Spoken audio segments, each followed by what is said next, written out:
국민연금을 어떻게 해결할 것이냐를 놓고 충돌하고 있는 두 개의 큰 축이 있습니다. 하나는 더 많이 줘야 된다.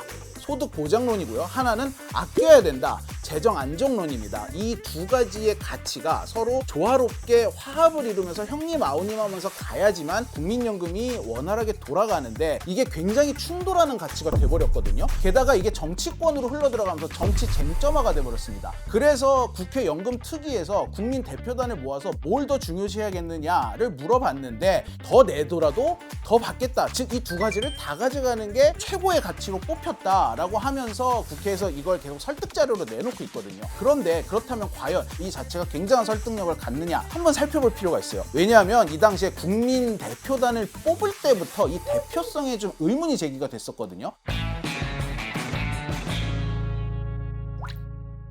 귀에 빡빡해는 이슈 맛집 귀의 빡종원입니다. 작년에 국회 연금개혁특별위원회 측에서 국민연금 개혁이 희대의 난제다 보니까 국민들에게 물어보자라고 하면서 공론화위원회라는 걸 만들었습니다.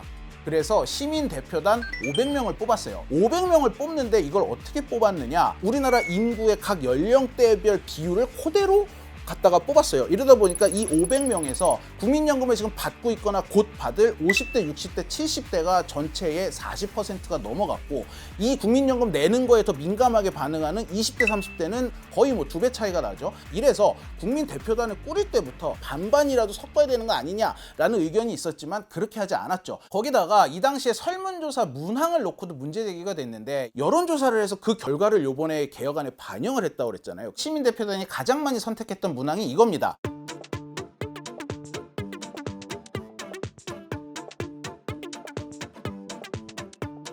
지금 43%로 올린 걸 놓고도 여전히 연금 고갈이 딱 예상이 되고 있는데 이거보다 더 많은 50%를 올려주겠다라고 하면서 지속 가능성이 있다라고 써놔버리니까 시민 대표단의 상황 판단 능력을 왜곡했을 수 있는 문항이다. 이 개혁안을 통과시키는 거 그냥 미리 답정너로 정해놓고 그냥 약간 요식행위를 한 게 아니냐 이런 얘기까지 나오고 있어요. 여기서 나온 결과를 갖다 들이밀면서 이거 학습하고 나면 이게 진짜 제일 좋은 거야 라는 식으로 다그치는 게 과연 20대들에게 받아들여질 것이냐 더 화가 날 수밖에 없는 거죠.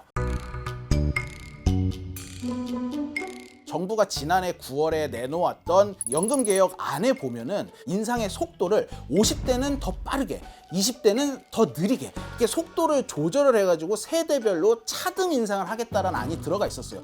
요 장치를 집어넣으면서 뭐라고 표현을 해놨냐면은 미래 세대의 부담을 덜어주기 위해서 그리고 세대 간의 형평성을 위해서 이게 그대로 통과됐다고 해서 지금 상황이 달라지진 않았겠지만 그나마 성의 표시라도 했던 거예요. 그런데 이게 실제 최종 여야 협상에서 빠져버렸습니다. 그렇다면 이게 왜 빠졌느냐? 여야의 입장이 달랐어요. 특히 민주당 쪽에서 반대가 굉장히 심했는데 이 당시에 기자회견까지 했습니다. 사회보장은 능력비례 원칙입니다. 차등을 주는 지점이 원칙적으로 능력에 기반한 것인데 이것은 어느 해에 태어났느냐에 따라서 혜택을 더 주고 덜 받게 되는 그런 구조로 가겠다는 것이거든요. 그렇기 때문에 이게 기본적으로 조세나 사회보장의 원칙에 어긋나는 거기 때문에 전 세계에서도 유례가 없고 선례가 없던 겁니다. 민주당이 세대 간 차등 인상에 반대를 한 이유는 크게 세 가지로 나눠볼 수가 있어요. 첫 번째, 보편적 복지 원칙에 어긋난다는 겁니다. 두 번째는 나이를 기준으로 차등을 두는 복지 제도는 그 전 세계 어디서도 찾아볼 수 없다라는 거였습니다. 이걸 왜 우리만 해야 돼? 뭐 이런 거였죠. 마지막으로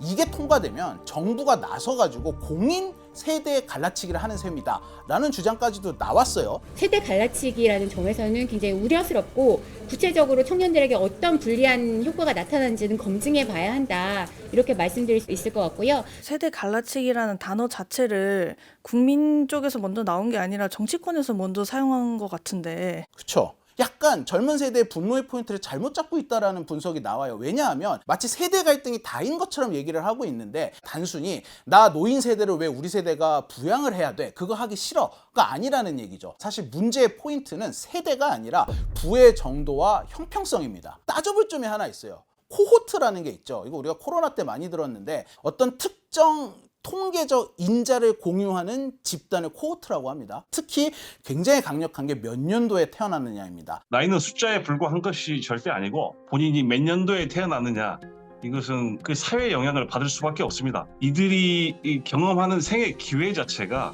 그들의 개인적인 노력과는 무관하게 다른 거죠. 지금 50대, 60대가 수직 상승하는 산업화 혜택을 온몸으로 가지면서 집값 올라갔죠.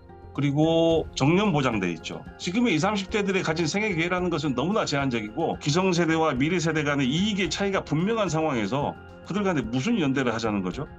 부모가 자신들의 노후를 위해서 자녀들의 돈을 부당하게 가져가고 그것이 세대 간 연대입니까 그럼? 세대 간 연대라는 애매하고 추상적이고 그런 단어를 써가면서 자꾸 프레임을 만들지 말라는 거죠. 게다가 국민연금 문제에 있어서만큼은 보편적 복지의 원리만 계속해서 고집을 하는 게 공평함을 찾다가 공정함을 잃어버리는 결과로 이어질 수 있다라는 얘기가 나오고 있어요. 미국의 루즈벨트 대통령이 이런 얘기를 했거든요. 왜 이런 말을 했을까요? 국민연금은 후세대가 전세대를 부양을 하는 방식으로 선순환이 되면은 이게 국민들끼리 서로가 서로의 뒤를 돌봐주면서 이 노후 보장이 되는 굉장히 아름다운 시스템인 거죠. 그런 말을 했을 법칙한 게 그때는 이제 사람이 많이 태어날 때니까. 그렇죠. 루즈벨트 대통령이 도대체 언제적 사람입니까? 이 아름다움이 계속해서 유지가 되려면 반드시 필요한 조건이 인구 구조가 탄탄하게 돌아가는 겁니다. 근데 지금 우리나라 상황 어떻습니까? 인구 구조가 깨졌잖아요. 후세대가 전세대를 부양을 하는 상황이 이어진다면 미래 세대는 더 많은 부담을 하는 건 자명한 사실이에요. 계산을 한 거에서 보면은 출산율을 1.38로 잡았다는 게 진짜 어이가 없거든요. 지금 이미 1점대를 깨진 지가 언젠데 팍팍 줄어들고 있는 인구가 그때 가서 갑자기 나올 거라면 뭐 미래라도 보고 왔는지. 그럼에도 불구하고 뭐 정치권과 또 일부 전문가 사이에서는 더 강하게 미래 세대를 위한 정책이다라는 주장을 펼치고 있어요. 보건복지부도 직접 나와서 미디어에서 이렇게 얘기를 하고 있죠. 저는 대략 이 개혁이 청년을 위한 개혁이라고 봅니다. 2050년에 소진이잖아요. 네. 그렇게 되면 2057년도에는 약 27% 정도의 돈을 내야 됩니다. 자기 소득에 있어가지고요. 근데 사실 지금 같은 경우가 보험료 올린 거잖아요. 딸리 말하면 지금 베이비 부모들이 많이 있습니다. 분들이 돈을 내고 나가야 됩니다. 네. 그런데 돈을 내지 못하게 되면 그 돈을 누가 냈느냐? 자연스럽게 우리 젊은 분들이 내야 됩니다. 지금 논란의 중심에 서 있는 세대가 50대잖아요. 왜냐하면 60, 70대 이미 받고 있기 때문에 뭐 개혁이 되든 말든 상관이 없습니다. 곧 연금을 받게 될 50대가 이제 요 개혁안에 같이 적용을 받게 되는데 올해 55세인 김 부장님이 있다고 쳐볼게요. 이 김 부장님은 25세가 됐던 2005년부터 국민연금을 내기 시작을 했습니다. 이 사람이 처음 연금을 냈던 그 매해 소득대체율이 얼마였느냐를 계산을 해가지고 평균을 내서 주는 거거든요. 소득대체율이 60%대부터 연금을 냈던 김 부장님 같은 경우는 그 중간 평균 지점인 50% 정도를 이미 보장을 받아놓은 상태예요. 이미 어차피 43%보다 더 받는단 말이에요. 즉 요번에 3%포인트 더 높아진 게 김 부장님한테는 별 의미가 없어요. 그럼에도 불구하고 퇴직을 하기 전에 요 한 4, 5년 사이에 어쨌든 돈을 더 내고 나가게 됐잖아요. 이걸 내가 더 내줌으로써 젊은 세대 연금 고갈도 늦춰줬고 젊은 세대가 좀 더 받은 데도 기여를 한 게 아니냐라고 얘기를 할 수가 있는 거죠. 국민연금에 가입함으로 생기는 이익, 이걸 우리는 연금 수익비라고 이야기합니다. 본인이 낸 것에 비해서 받는 것이 1.0배 이상이면 무조건 손해는 원인이 됩니다. 유럽의 연금개혁 다 한 나라가 공통적인 것은 연금 수익비가 이미 1.0배로 바뀐 거예요. 스웨덴 같은 경우는 1990년대 연금개혁할 때 적립기금이 하나도 없었어요. 우리는 지금 적립기금이 그래도 2055년까지 버틸 수 있는 돈이 있는데 3위배로 이번에 간 겁니다.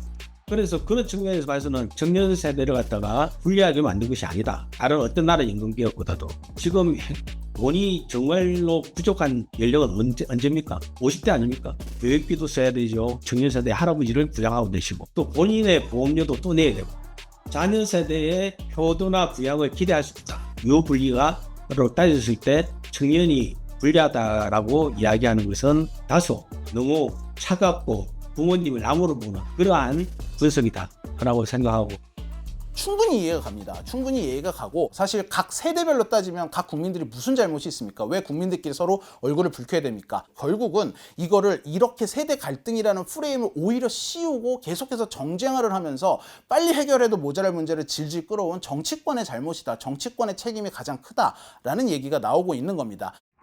이제 남은 건 국민연금의 부족분, 이 미적립 부채라고 하는 1,700조를 어떻게 해결할 것이냐의 문제예요. 이거는 요번에 한 것 같은 숫자 조금 바꾸는 모수 조정 가지고는 택도 없는 얘기입니다. 구조개혁을 해야 되는데 정치권은 그래서 이제 구조개혁이 남아있으니 그걸 좀 지켜봐 달라고 얘기를 하고 있거든요. 그런데 지금 요거 숫자 조금 바꾸는 모수 조정하는데 얼마 걸렸습니까? 18년 걸렸죠. 그것도 탄핵 국면에 약간 꼼수 소리 들어가면서 해결이 됐단 말이에요. 그런데 이거보다 더 큰 문제인 구조개혁을 과연 정치권에서 지금 같은 극한 대립을 하는 상황에서 이뤄낼 수 있을 것이냐에 대해서는 의심의 눈초리가 크게 나올 수밖에 없는 거죠. 국민연금을 무조건 주겠다, 어떻게든 주겠다고 명문화를 했잖아요. 지키지 않을 경우에 뭐 어떻게 책임을 지겠다라는 것도 같이 적혀있지 않기 때문에 굉장히 공수표처럼 느껴지거든요. 명문했으니까 주겠죠. 안 줄 수 없겠죠. 주겠는데 어떻게 주겠습니까?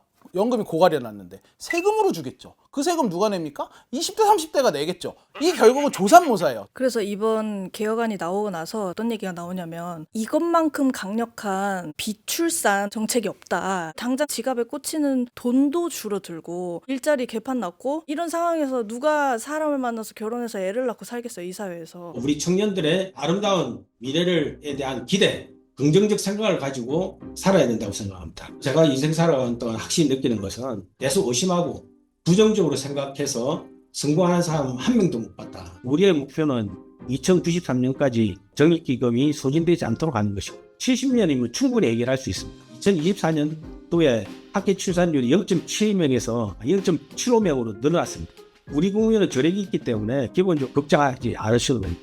여러분들은 오늘 내용을 보시고 어떠신지요? 이 국민연금은요, 세대 간의 형평성을 따지지 않을 수가 없다라는 거를 이번 취재를 통해서 또 느꼈고, 빨리 이 구조개혁에 착수를 해서 구조개혁을 하는 과정에서는 보다 20, 30대의 의견을 좀 더 많이 반영을 해도 되지 않겠나라는 생각을 했습니다.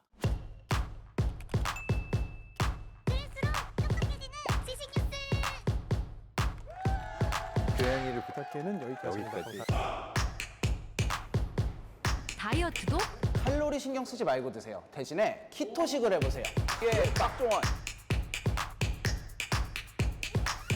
스브스 프리미엄 지금 다운로드하세요.